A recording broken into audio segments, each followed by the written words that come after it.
Hi, everyone. My name is Nicollette Gooding. I am a Master's of Social Work student at the University of Toronto, currently completing my practicum with For a Safer Space.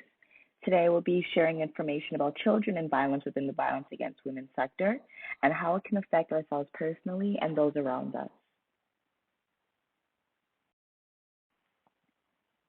Exposure to violence as a child is a risk factor for involvement in intimate partner violence as an adult.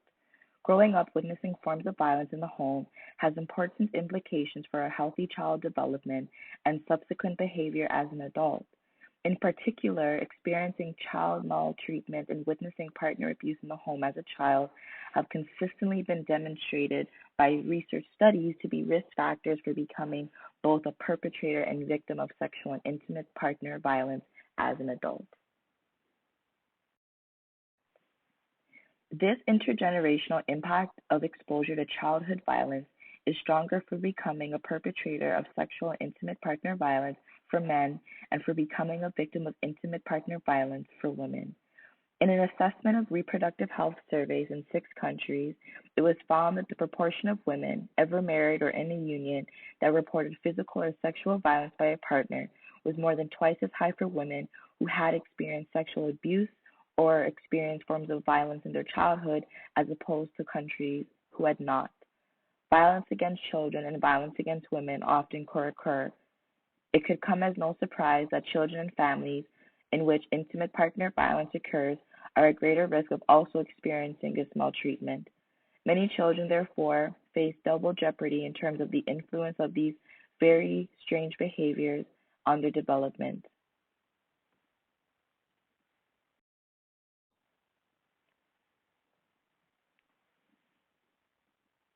The causes of violence against women are established in childhood. Longitude studies have found the development of intimate partner violence is linked to individual, family, and peer factors that often emerge or are experienced in childhood. This goes beyond the exposure to violence in childhood mentioned above and includes, for example, the beliefs and attitudes that contribute to both the perpetuation of violence against women and the toleration of it. In a survey of violence against children conducted in 2010, it was found that over half of 13 to 17-year-old males and females both believed that it was acceptable for a husband to beat his wife under one or more circumstances. These types of beliefs are influenced by social norms around what it means to be a man and a woman in society. Children are exposed to these social norms from their earliest interactions with their parents and other key people in their environments as well, such as government, schools, and faith-based organizations, as well as the media. Children's experiences of violence stay with them through adulthood, with knock-on effects for the next generation. Children who witness violence in the home and children who are abused may display many similar psychological effects. These children are at greater risk for internalized behaviors such as anxiety, depression, and for externalized behaviors such as fighting, bullying, lying, or cheating. They are also more likely to be disobedient at home and at school, and are more likely to have social competence problems such as poor school performance and difficulty in relationships with others. Child witnesses of violence display inappropriate attitudes about violence as a means of resolving conflict, and which actually indicate a greater willingness to use violence themselves. Compared with other children, those who have witnessed domestic violence experience far greater incidence of insomnia, bedwetting, verbal, motor, and cognitive issues, learning difficulties, self-harm, aggressive and antisocial behaviors, depression and anxiety, as well as, most troubling, adult domestic violence, with boys often becoming offenders, victims, or both, and girls more likely becoming victims.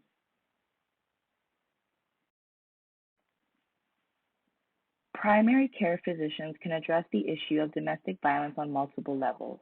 Medical schools should educate physicians about the potential negative effects on children who witness domestic violence. Although a recent effort has been made to educate physicians about domestic violence, the focus has been on the primary victim. Medical education must broaden the view of domestic violence to include effects on silent witnesses and to encourage physicians to screen for and help prevent violence.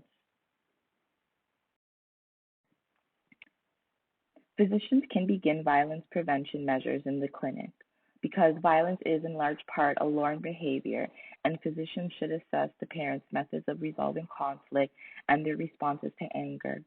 Optimally, this discussion should begin when a couple is contemplating even having a child or during their prenatal examinations. Couples should be educated about the negative effects that arguments and fights have on children. They should be encouraged to be consistent with discipline and to keep children out of their disagreements and arguments.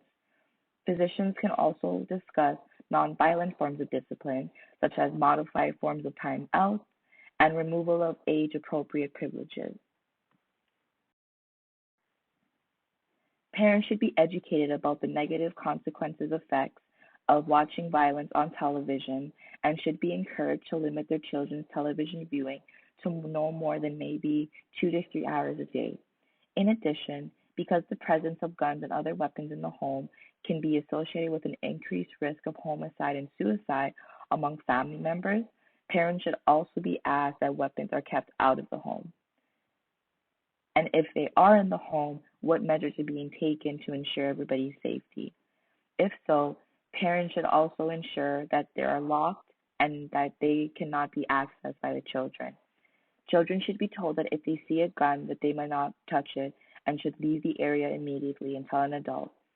Posters and information about family violence issues and resources can and should be displayed in waiting rooms, examination rooms, and office restrooms. As a society, we have an opportunity and responsibility appropriately to support children and victims of violence through academic, emotional, and social support. We must all critically reflect on whether there are ways we might more effectively intervene within our own families, schools, and communities to instigate help and healing. If a child you know or yourself is a child survivor of witnessing domestic violence or form of abuse, researching services which support children who have witnessed domestic violence can be resourceful in finding services tailored to your needs and experiences. Thank you for taking the time to watch this video. I hope it was helpful. And take care.